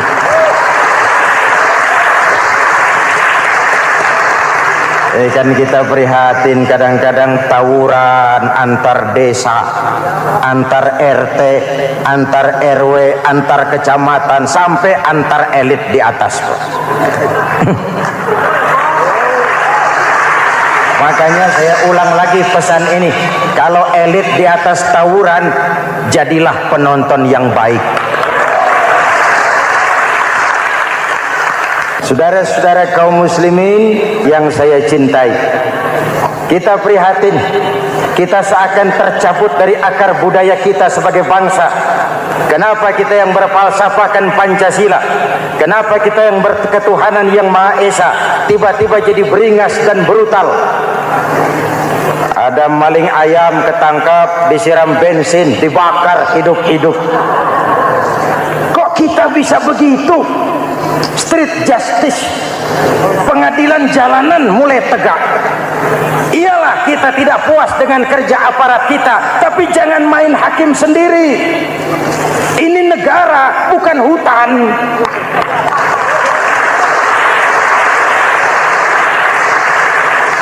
Jangan mencegah kemunkaran dengan menegakkan kemunkaran baru. Oleh hal-hal yang sepele yang mestinya kita bisa mencari jalan keluar dengan baik. Ayo luruskan saf, rapatkan barisan, satukan langkah, tautkan hati. Kita satu umat yang satu, diikat oleh Al-Quran. Hanya dengan kebersamaan kita akan mampu menata hari esok yang lebih baik atas dasar keadilan dan kebenaran. Dulu teh Muhammad Toha teriak takbir ngadepi Belanda. Bung Tomo teriak takbir ngadepi Belanda. Ayeuna takbir ngadepi batur sadulur salembur. Nanaunan.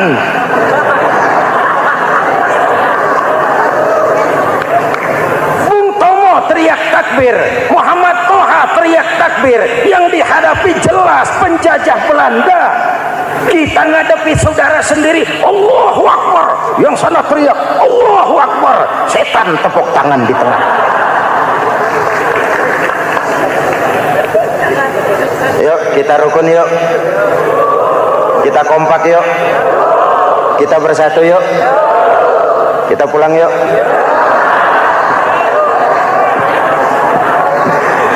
Ini misi kedua. Misi yang ketiga, Al-Quran membebaskan manusia dari gaya hidup sekuler. Quran mengingatkan, awas bung, ada hidup sesudah mati, ada akhirat sesudah dunia. Lebih untung orang yang percaya akhirat daripada yang tidak. Paling tidak hidupnya normatif. Contoh, saudara yakin akhirat ada, lalu saudara hidup baik-baik, menjauhi yang munkar, meninggalkan yang haram, saudara sujud, puasa, jihad, lalu saudara mati. Setelah mati ternyata akhirat tidak ada. Tidak ada ruginya. Paling kurang kita sudah dicatat sebagai orang baik. Sebaliknya, saudara tidak percaya sama akhirat, lalu hidup seenaknya, judi, mabuk, zina, nipu orang, korupsi, tenggelam dalam kemunkaran, lalu mati. Setelah mati ternyata akhirat ada. Kemana anjen? Lebih untung orang yang percaya akhirat ketimbang yang tidak. Hidupnya ada rem. Iya pak, saya kepengen banyak uang, tapi kalau main judi nanti di akhirat bagaimana? Iya, saya kepengen jadi orang kaya, tapi kalau korupsi, nipu orang, buka peternakan tuyul, nanti di akhirat bagaimana? Gaya hidup yang berkeseimbangan. Ada hidup sesudah mati dan ada akhirat sesudah dunia. Yang keempat, Quran membebaskan manusia dari belenggu kebodohan. Quran ayat yang pertama turun sudah berkata, Iqra, baca, kamu jangan jadi bodoh. Kebodohan menimbulkan kemiskinan, kemiskinan mendekatkan kepada kekufuran. Yang kelima, ini kado buat ibu-ibu, Quran mengangkat harkat, derajat dan martabat kaum wanita. Sebelum Quran turun, sebelum Islam datang, nasib wanita sangat menyedihkan. Dilahirkan hanya untuk melahirkan. Kalaupun berperan, peranannya tidak lebih segitiga. Dapur, sumur, kasur. Kasur, sumur, dapur. Dapur, sumur, kasur. Wanita dilecehkan, sekadar alat pemuas nafsu. Datang Islam, Rasul terenyuh, An-nisa imadul bilad. Wanita adalah tiangnya negara. Jikalau baik wanita, baik negara. Jikalau rusak wanita, hancur negara. Karena wanita, negara jaya. Betul? Karena wanita, negara hancur. Betul? Maka wanita adalah bidadari yang kadang-kadang setan. Kadang-kadang.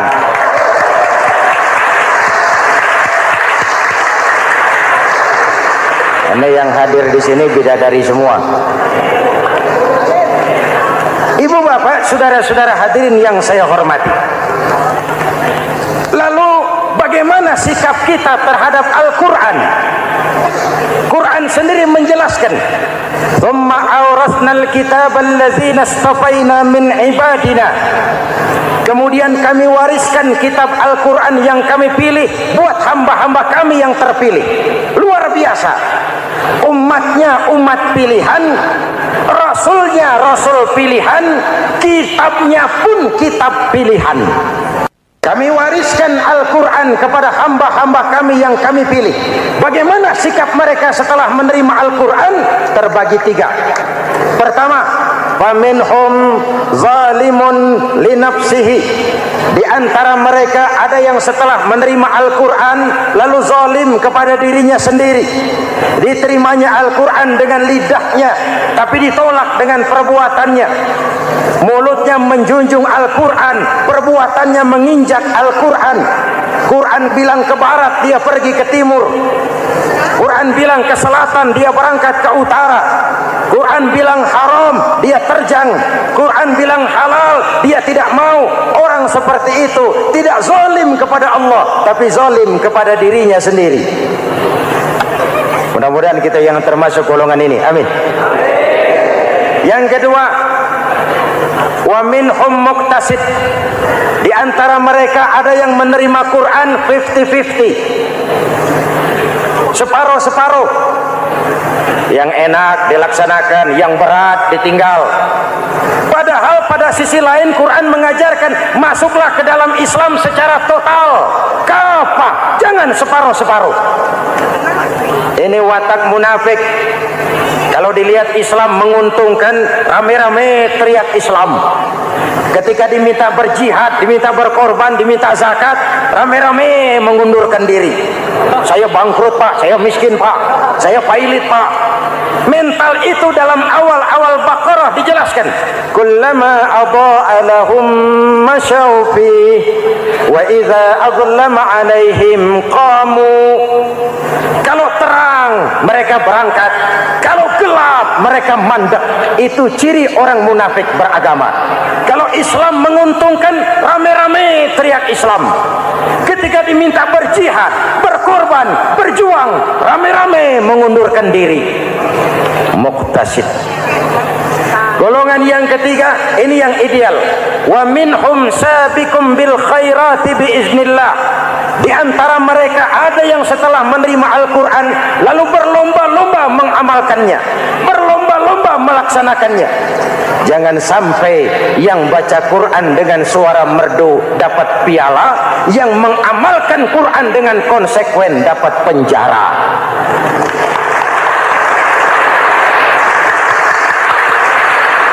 Itu ironi, itu menyedihkan, itu memilukan, dan itu memalukan. Pilihan terserah kita. Satu hadis Rasulullah mengajarkan begini: Man ja'alal Qur'ana amamahu qadahu ilal jannah, wa man ja'alal Qur'ana khalfahu saqahu ilan nar. Siapa yang meletakkan Quran di depannya, dijadikannya Quran sebagai imam, Quran akan membimbing dia ke surga, surga dunia, lebih-lebih surga akhirat. Sebaliknya, siapa yang meletakkan Quran di belakang, dibelakanginya ajaran Quran, Quran akan mendorong dia ke neraka, neraka dunia, lebih-lebih neraka akhirat. Quran imam apa makmum? Kita makmum apa imam? Makmum ikut imam apa imam ikut makmum? Makmum ikut imam. Jikalau Quran adalah imam, jikalau kita adalah makmum. Ke barat kata Quran, ke barat kita berangkat. Ke timur kata Quran, ke timur kita menuju. Halal kata Quran, itu yang kita ambil.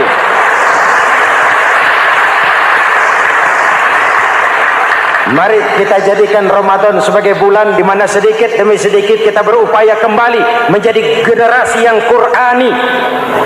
Rasulullah pernah ditanya, kalau Tuhan wafat ya Rasul, kemana kami minta nasihat? Aku tinggalkan kamu dua nasihat. Satu yang diam saja, satu yang bisa bicara. Yang bisa bicara apa ya Rasul? Al-Quran. Minta nasihat Quran. Yang diam saja apa ya Rasul? Maut. Dalam hidup ada dua nasihat. Nasihat yang bisa bicara, Al-Quran. Nasihat yang diam saja, maut. Mau dagang, minta nasihat Quran. Mau bertetangga, minta nasihat Quran. Itu nasihat. Nasihat yang kedua, diam saja, tahu-tahu datang maut. Makanya anggap ini Ramadan terakhir yang diberikan Allah kepada kita, karena tahun depan tidak ada jaminan kita bertemu Ramadan. Manfaatkan 10 yang akhir untuk meningkatkan nilai ibadah kita kepada Allah Subhanahu wa taala. Pada pertemuan kali ini secara khusus kita akan membicarakan tentang puasa ini.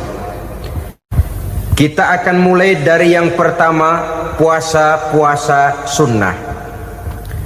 Sebagaimana yang kita maklum, sunnah adalah satu perbuatan yang apabila kita kerjakan berpahala, tapi apabila kita tinggalkan tidak merupakan dosa.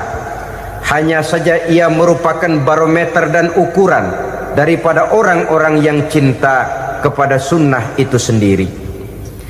Ada banyak jenis puasa-puasa sunnah ini. Yang pertama, puasa sunnah di bulan Muharram. Rasulullah sallallahu alaihi wasallam bersabda,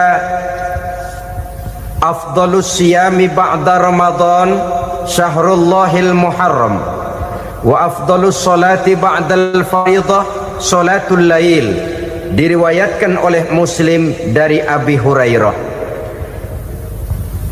Puasa yang paling utama sesudah puasa Ramadan tidak lain adalah puasa di bulan Muharram. Dan solat yang paling afdol sesudah solat yang wajib adalah solat pada sepertiga malam yang akhir. Puasa di bulan Muharram merupakan puasa sunnah dan mempunyai nilai yang sangat besar dalam pandangan Allah Subhanahu wa ta'ala. Buat mereka yang mampu melaksanakan puasa sunnah di bulan Muharram ini, boleh melaksanakannya selama 10 hari. Hari yang pertama, boleh juga 3 hari saja, atau setidak-tidaknya 1 hari daripada bulan Muharram. Yang kedua, puasa 10 hari daripada bulan Zulhijjah.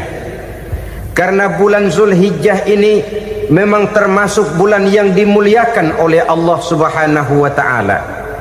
Pertama, di sana ada hari Tarwiyah, ada hari Arafah, ada hari kurban, ada talbiyah, ada pelaksanaan haji dengan segala manasiknya. Maka puasa sunnah di bulan Zulhijjah merupakan amalan yang sangat utama dan besar pahalanya dalam pandangan Allah Azza wa Jalla. Sebagian ulama menjelaskan, man shoma hazihil ayyam akramahullahu bi asri asya'in. Siapa orang yang melaksanakan ibadah puasa sunnah pada hari-hari 10 di bulan Zulhijjah ini, Allah Subhanahu wa ta'ala akan memuliakannya dengan 10 macam perkara. Saudara, ini keuntungannya. Yang pertama, orang yang puasa di hari-hari 10 bulan Zulhijjah diberikan al-barakah fi umrihi, diberikan keberkahan pada umurnya. Setiap kita ingin memperoleh umur yang berkah. Umur yang berkah itu yang bagaimana? Apa yang jumlahnya panjang? Mungkin. Tetapi yang jelas umur yang berkah ini adalah umur yang bisa dipertanggungjawabkan di hadapan Allah Subhanahu wa ta'ala. Artinya umur yang diisi penuh dengan kebajikan, umur yang diisi dengan segala macam kegiatan ibadah, dan umur yang dengan demikian sungguh pun kita sudah mati, jasad terkubur dalam tanah, nama kita akan tetap hidup, dikenal orang oleh karena kebajikan yang kita kerjakan. Saya kira akan lebih merupakan azab ketimbang nikmat kalau orang diberikan umur panjang tapi hanya untuk menumpuk-numpuk dosa saja. Kan lebih baik mana? Umur pendek banyak pahala, umur panjang banyak dosa. Lebih baik mana? Hah? Saya yakin yang paling baik tentu umur panjang banyak pahala. Paling sial umur pendek dosa melulu. Sudah diberikan umur pendek tidak seberapa, dosa berlipat ganda. Itu kalau orang kampung bilang tekor namanya. Rugi. Umur pendek hanya untuk menumpuk-numpuk dosa. Boleh jadi kalau umat-umat zaman dulu, saudara, mereka diberikan umur panjang. Nabi Adam, kita tahu Nabi Adam itu 2000 tahun umurnya. Nabi Nuh 950 tahun. Umatnya ya rata-rata segitu itu. Nah, kalau mereka misalnya punya umur 800 tahun, lalu 200 tahun mereka melakukan dosa, kan masih punya restan 600 tahun untuk taubat. Karena umurnya diberikan jatah panjang. Kita ini oleh Allah Subhanahu wa ta'ala, umat Nabi Muhammad ini umurnya pendek-pendek. Kalau nyontoh Nabi 63 tahun saja. Kalau diberikan 70 tahun umur kita sekarang, itu sudah dapat jatah lebih 7 tahun. Alhamdulillah bahwa Allah memberikan saat-saat, waktu-waktu, tempat-tempat yang punya nilai istimewa, sehingga umur yang pendek ini bisa bernilai panjang, nilai ibadahnya bisa bernilai pahala seperti umat yang berumur panjang dahulu itu. Karena itu manfaatkan umur dengan baik, dan salah satu keberkahan daripada umur akan datang dengan melaksanakan ibadah puasa sunnah. Ini yang pertama. Yang kedua, az-ziyadatu fi malihi, berikan tambahan hartanya, menjadi orang kaya. Kaya apa? Kaya hati setidak-tidaknya. Karena dengan tekun dan rajin melaksanakan ibadah puasa yang segera tertanam dalam jiwa seseorang, merasakan cukup di dalam kehidupan. Itulah dia orang yang paling kaya, orang yang hidupnya paling cukup. Kalau orang sudah merasa cukup dalam hidupnya, maka itulah dia orang yang kaya. Saudara-saudara kaum muslimin rahimakumullah, puasa sunnah memberikan tambahan harta, usahanya berkembang, dengan demikian membawa keberkahan, hartanya makin bertambah, akan menunjang ibadahnya kepada Allah, lebih memantapkan dan membawa ketenangan dalam hidupnya. Itu termasuk berkahnya melaksanakan puasa sunnah itu. Yang ketiga, al-hifzu fi iyalihi, diberikan penjagaan, perlindungan terhadap keluarganya, anaknya sehat, sanak famili dan handai tolannya terjaga dan terpelihara dari segala malapetaka, dari segala mara bahaya, kesehatannya terjamin dan terpelihara. Itu sudah merupakan modal yang sangat besar di dalam kita mengarungi kehidupan. Sebab rasanya sulit untuk bahagia, duit kita banyak sekali, usaha kita selalu mendatangkan untung yang berlipat ganda. Tapi sebentar-sebentar anak kita sakit, yang ampek, yang korengan, yang kena musibah, ndak karu-karuan sakit, berobat sampai jutaan rupiah. Itu kan sudah tidak membawa kebahagiaan. Uang masuk yang begitu banyak jumlahnya, habis akhirnya untuk berobat saja. Sebenarnya hitung-hitung ya seri-seri juga. Usaha berhasil, duit banyak, habis untuk berobat. Lah sama juga saudara-saudara. Jadi dengan demikian, biar duit kita banyak, asal keluarga pada sehat saja, udah enak bener itu. Duit banyak, ekonomi cukup, keluarga sehat, nikmat rasanya menjalani kehidupan ini. Yang kiamat sudah duit kagak barang seperak, keluarga ampek semua. Kiamat sudah. Saudara hadirin yang saya hormati, jadi yang ketiga, Allah memberikan pemeliharaan terhadap keluarganya. Satu kali orang dipelihara Allah, tidak satu kekuatan pun yang bisa mencelakakan. Satu kali orang disengsarakan Allah, tidak satu tenaga pun yang mampu menyelamatkannya. Itulah sebabnya perlindungan Allah, pemeliharaan Allah terhadap diri dan keluarga sangat kita perlukan di dalam kehidupan ini. Dengan melaksanakan ibadah puasa, kita mendekatkan diri kepada Allah. Dengan dekat kepada Allah, maka Allah pun dekat kepada kita. Sehingga dalam hadis qudsi dikatakan, ta'arraf ilallahi firraha ya'rifka fi syiddah. Ingatlah kepada Allah di waktu kamu senang, agar Allah ingat kepada kamu di waktu kamu susah. Yang kita laksanakan kadang-kadang sebaliknya. Waktu susah kita ingat Allah, waktu senang kita lupa Allah. Akhirnya nanti pada waktu kita melarat, kebelangsak, susah dan sebagainya, pertolongan tidak akan datang kepada kita. Benar, ta'arraf ilallah firraha ya'rifka fi syiddah. Ingatlah kepada Allah di waktu kamu susah, ingatlah kepada Allah di waktu kamu senang, agar Allah ingat kepadamu di waktu kamu mendapat kesusahan. Umumnya watak manusia memang kalau sudah dapat susah, ingat kepada Allah. Waktu duduk, waktu berbaring, sambil tidur, dalam segala keadaan Allah disebutnya, Allah dimintakan pertolongannya. Tapi dikala dia berada pada posisi di atas angin, merasa senang, bahagia, Allah terlupakan. Saudara-saudara kaum muslimin, itu yang ketiga. Yang keempat, at-takfiru li sayyiatihi. Orang yang melaksanakan puasa sunnah itu diampuni segala dosa dan kesalahan yang telah dilakukannya. Dan yang kelima, atad'ifu li hasanatihi, diberikan balasan yang berlipat ganda dari segala kebaikan yang dikerjakannya. 1 berbalas 7, 7 bisa berbalas 10, 10 masih berbalas 100, masih ditambah dengan wallahu yudha'ifu liman yasha. Allah melipat gandakan pahala orang-orang yang dikehendakinya. Maka carilah satu kebaikan yang apabila kita kerjakan, dosa akan dihapus dan nilai pahalanya menjadi berlipat ganda. 1 kali kita bekerja, 230 bisa kita raih dan kita jangkau. Yang keenam, orang yang melaksanakan puasa sunnah di bulan Zulhijjah, at-tashil li sakarati mautihi, diberikan kemudahan pada saat menghadapi sakaratul maut.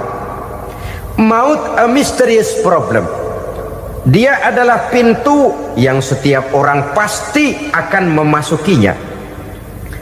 Bahwa mati adalah mati, itu semua kita tahu.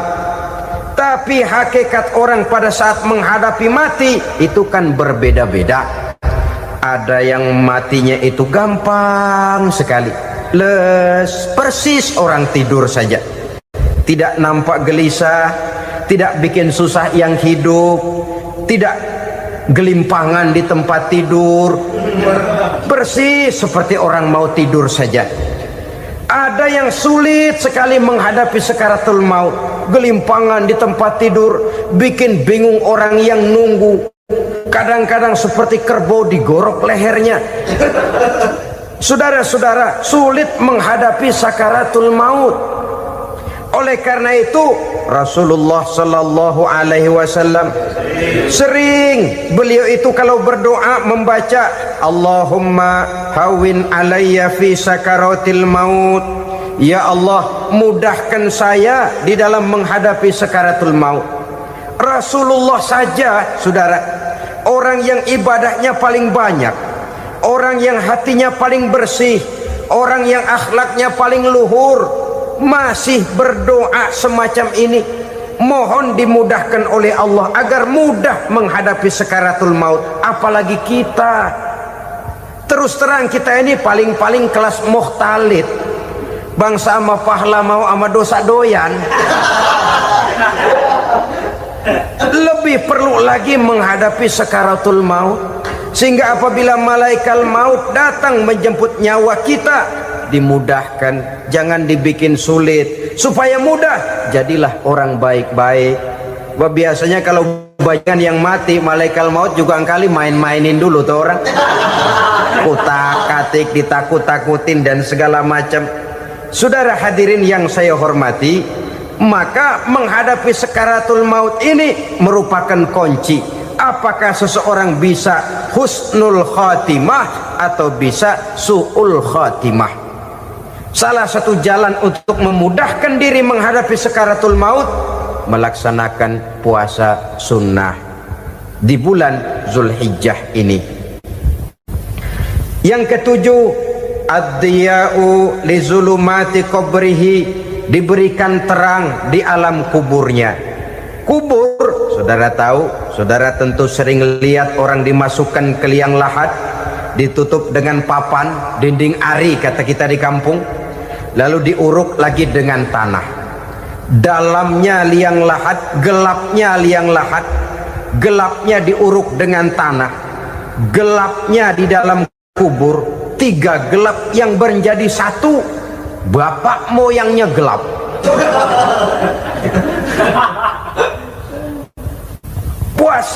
Puasa sunnah ini merupakan terang di alam kubur kita nanti. Yang kedelapan, at-tasqil limizanihi, diberikan keringanan pada timbangan di hari akhirat nanti.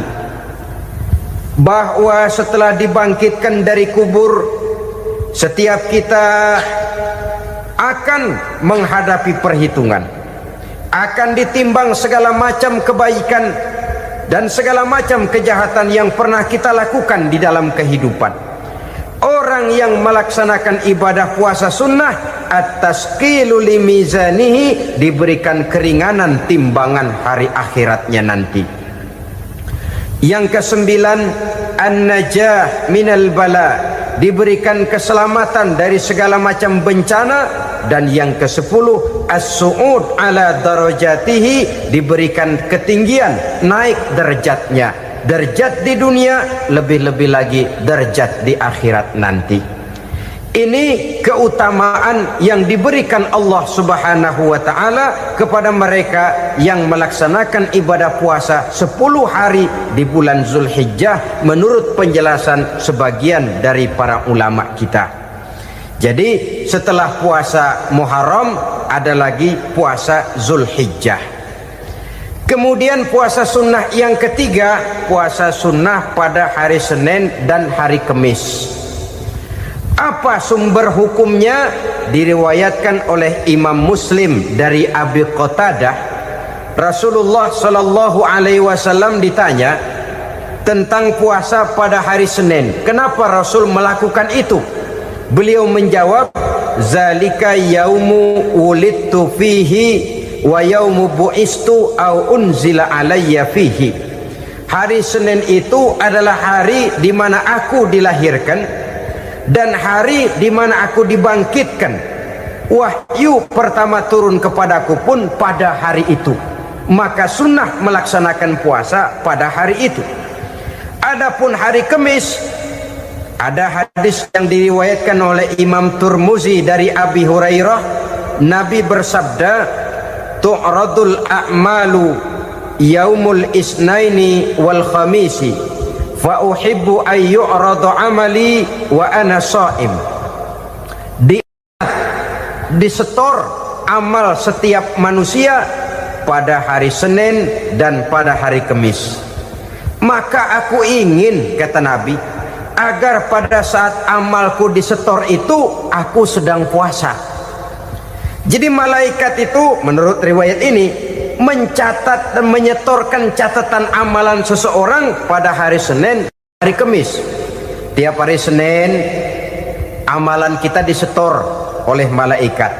Catatan terakhir tentu yang sedang kita kerjakan, sehingga yang masuk daftar, saya tinggalkan orang ini, dia sedang puasa, karena naik catatan amalnya pada hari Senin. Kamis diangkat lagi, catatan paling akhir, saya tinggalkan orang ini, dia sedang puasa. Itu makna fa uhibbu ayyurada amali wa ana shaim. Aku senang kalau pada saat amalku disetor, catatan paling akhir aku lagi puasa. Satu keistimewaan. Alangkah celaka tiap amalan disetor kita sedang berbuat jahat. Senin, Kamis, teler, mabok, judi. Tiap amalan disetor, catatan akhirnya saya tinggalkan si fulan lagi teler. Laporan Senin. Kamis laporan lagi, saya tinggalkan si fulan lagi mirit kartu. Saudara hadirin yang saya muliakan, alangkah jeleknya catatan kita. Oleh karena itu sunnah puasa pada hari Senin dan hari Kamis. Ini amalan sunnah, saudara-saudara. Dan oleh karena ini amalan sunnah, sebagian ulama memberikan penjelasan, walaupun lupa niat, kalau sudah malam itu lupa niat, boleh niatnya sudah siang puasa sunnah ini, dengan catatan dari pagi belum makan apa-apa. Malam saudara lupa, tahu-tahu ingat ini hari Senin, ini hari Senin, dah jam 10, niatlah jam 10 itu sah puasanya, asal dari pagi belum makan apa-apa. Tapi kalau sudah dapat 2 piring baru niat jam 10, itu lain, ngojek namanya. Jadi puasa sunnah yang ketiga, puasa pada hari Senin dan hari Kamis. Yang keempat, puasa jenis sunnah yang keempat, puasa 6 hari di bulan Syawal. Diriwayatkan oleh Imam Muslim dari Abi Ayyub bahwa Nabi bersabda, man shoma ramadhana summa atba'ahu sittan min Syawal kana kasyamid dahri. Barang siapa yang berpuasa di bulan Ramadan kemudian diikutinya dengan 6 hari di bulan Syawal, maka dia seolah-olah seperti orang yang berpuasa 1 abad lamanya. Allahu Akbar. Demikian besar keuntungannya. 6 hari di bulan Syawal sama dengan orang yang berpuasa 1 abad lamanya. Ini fadailul a'mal, saudara-saudara. Jangan diartikan karena menang sudah puasa 6 hari bulan Syawal, Ramadan tahun depannya lantas nggak puasa. Kenapa? Ukurannya sudah 1 abad. Bukan itu pengertiannya. Ini mendorong orang memberikan ganjaran pahala yang sedemikian besar. 6 hari setelah Ramadan, artinya di bulan Syawal. Tidak pada hari pertama Syawal karena haram hukumnya berpuasa pada hari fitri itu. 6 hari di bulan Syawal. Tinggal lihat yang mampunya saja. Boleh berurutan, boleh tidak berselang-seling, boleh, asal saja jumlahnya 6 hari selama masih bulan Syawal itu. Hari ini 3 hari lagi, 4 hari lagi, diselang-seling atau berurutan, itu juga lebih baik. Puasa sunnah 6 hari daripada bulan Syawal. Kemudian yang kelima, puasa sunnah 3 hari pada setiap bulan. 3 hari pada setiap bulan. Diriwayatkan oleh Imam Bukhari dan Muslim dari Abi Hurairah. Abi Hurairah bercerita, "Ausani Khalili sallallahu alaihi wasallam bisalasin." Kekasih saya Rasulullah berwasiat kepada saya, memesankan benar-benar kepada saya untuk melaksanakan 3 amalan yang terpuji. Pertama, siyamu salasati ayyamin min kulli syahrin. Puasa 3 hari dalam setiap bulan. Ini wasiat yang pertama. 3 hari pada setiap bulan. Tidak peduli bulan apa saja. Dalam artian ya bulan menurut perhitungan Islam ya. Muharram, Safar, Rabiul Awal, Rabiul Tsani, Jumadal Ula, Jumadil Akhir, Rajab, Sya'ban, Ramadan, Syawal, Zulqa'dah, Zulhijjah dan selanjutnya.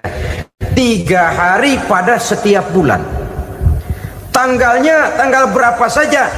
Lebih utama pada yang disebut Yaumul Bid, yaitu hari-hari di mana bulan menunjukkan purnama. Tanggal 13, tanggal 14 dan tanggal 15 pada setiap bulannya itu disunahkan melaksanakan puasa. Itu wasiat pertama, puasa 3 hari pada setiap bulan. Wasiat yang kedua, waraqatai duha, melaksanakan sholat duha sekurang-kurangnya 2 rakaat. Itu wasiat yang dipesankan benar kepada saya, kata Abi Hurairah. Pertama, puasa 3 hari pada setiap bulan. Yang kedua, usahakan jangan meninggalkan 2 rakaat minimal daripada sembahyang duha. Kita tahu sembahyang duha itu sembahyang sunnah di waktu pagi seketika matahari naik sepenggalahan. Sekurang-kurangnya 2 rakaat, sebanyak-banyaknya 8 rakaat. Di antara fadilah atau keutamaan daripada sholat duha ini yaitu menyangkut masalah rezeki dan usaha. Kemudian wasiat yang ketiga, wa an utira qabla an anama. Beliau sangat berwasiat kepada saya untuk sholat witir sebelum tidur. Artinya sholat malam sebagai amalan sunnah di dalam kehidupan kita. Jadi saudara-saudara, dalam hidup ini kita akan selalu berbentur dengan keperluan. Kalau pada satu saat kita sudah sampai kepada tahap berpikir ini keperluan saya, tentu hal-hal semacam ini akan kita kerjakan. Kita belum tergerak melaksanakan ini semua oleh karena barangkali kita merasa belum memerlukannya. Karena itu marilah kita berusaha di samping melaksanakan puasa yang wajib juga melaksanakan puasa yang sunnah di dalam kehidupan kita. Ini jenis puasa-puasa yang sunnah. Kemudian yang kedua, ada macam puasa yang disebut puasa nazar. Hukum pelaksanaannya wajib apabila nazarnya sudah terwujud. Puasa nazar, puasa yang dikaitkan dengan suatu persoalan. Umpamanya, kalau saya lulus ujian, saya akan puasa 1 minggu lamanya. Begitu ujiannya ternyata lulus, dia wajib bayar nazarnya. Puasa 7 hari, tidak lagi sunnah tapi wajib karena dia nazarkan. Asal saja tidak sah nazar kepada yang makruh, apalagi kepada yang haram. Umpamanya nazar, kalau tembus 6 nomor mau puasa 3 hari. Itu nazar semacam itu bukan saja tidak sah tapi haram hukumnya. Tidak boleh nazar kepada yang makruh apalagi kepada yang haram.